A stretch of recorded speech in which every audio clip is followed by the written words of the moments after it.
One story which just made me chuckle out loud this week when I saw it was the thing about Nutella. But you know what it's like. It's a jar of chocolate hazelnut spread. And you put it on your toast and you try and stop your kids eating too much of it. But it's called Nutella. It always has been and always will be called Nutella. That's, of course, unless you check their website in the frequently asked questions, how do you pronounce it? And it says Nutella. Nutella? So it prompted a bit of conversation with you. Some lovely texts and some calls on this. Thank you for these. Our mispronounced brands. Some great ones, actually. I did smile at, it was Andy in Farringdon. He said, I was once asked by a South African couple in Oxford where Debenhams was. It took me a while to work out they actually wanted Debenhams. I think that's good. Nick says Chardonnay. I always say it's Chardonnay. He says, why? It's Chardonnay, for heaven's sake. My wife had a classic, which she called Texaco garages, Texaco for a long time. We had to beat that out of her. IKEA, what is it? The adverts these days call it IKEA, don't they? The TV adverts. It's IKEA, though, isn't it? So what's in a name? It ain't Nutella. Although, actually, our texter here, Andrew Turner. Hello, Andrew. Thank you. He says, Howard, the Nutella pronunciation question. My daughter Francesca, who is properly Italian, suggested I text in to clear this up once and for all. Oh, hello.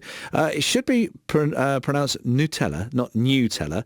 Nutella is correct Italian way of saying Nutella. You're welcome, he says. Andrew, thank you. Well, it is an Italian company, I guess. Judith Henderson is director of the consumer research agency MMR, which works with many of the world's leading brands. Judith, lovely to talk to you. Hello. What do you spread on your bread? Is it Nutella or Nutella? It's Nutella. Of course every time. It is. It's Nutella. But I do work with the brand Nutella, and I know that it's Nutella. But it's Nutella, because we're English. We don't go to Paris on holiday, do we? You don't want to be one of those people who says, I've been to Tuscany for my holidays. It makes us cringe. We don't like pretension. Well, that said, it's now Nestle this, Nestle that, and it always used to be when I was a kid anyway. I don't know how old you are, Judith, but when I was a kid, it was Nestles. Yeah, it was Nestles. Nestles Milky Bar. Yeah. It was. But, well, they anglicised their pronunciation on purpose. I mean, brands have to sort of have a conversation with us, and in those days I think Brits were a bit more wary of anything, inverted commas, foreign, so they anglicised their pronunciation. Now we're a bit more accepting of it.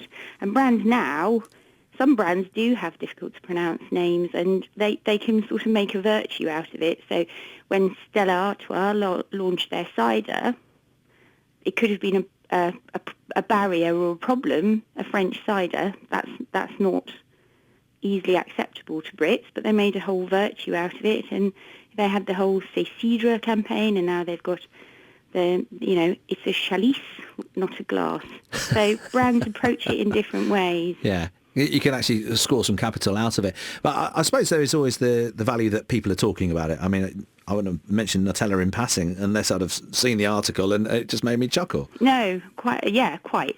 I mean, I think we're not going to start calling it Nutella, are we? No. But, no, we're not. Definitely not. And if people do, it will make us cringe. You know, if someone starts doing it, we're like, you're a bit pretentious.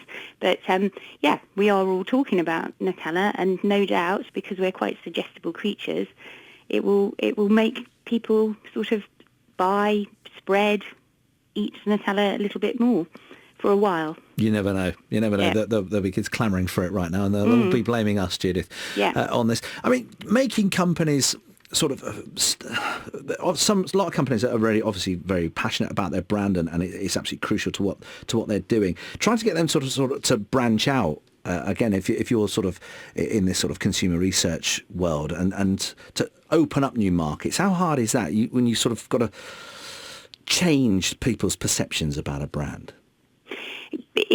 Changing perceptions is difficult because we all have kind of residual that we're not really aware of, but brands kind of create a whole kind of personality and a kind of, in a way, a relationship with us, and it's very difficult to change what you believe about a person or a brand, but it can be easily done. I mean, some brands that have done it, I mean, French Connection, for example, that completely changed its whole positioning, and it can be done, and it is done, but it takes a long time and it takes a lot of investment to do that. But changing the way we pronounce a name, it also can be done. Like you've talked about Nestle, there were other brands that we used to call Nike, then we call it Nike. Adidas, I still call it Adidas, but some people call it Adidas now, which is apparently correct. Is it IKEA or IKEA? Well, it is, inverted commas, IKEA. IKEA? Yeah. But we don't call it IKEA, we call it IKEA. And, that's what we call it. And we do anglicise pronunciation to make things so that we can talk about them. Judith, lovely to talk to you. Thank you for that.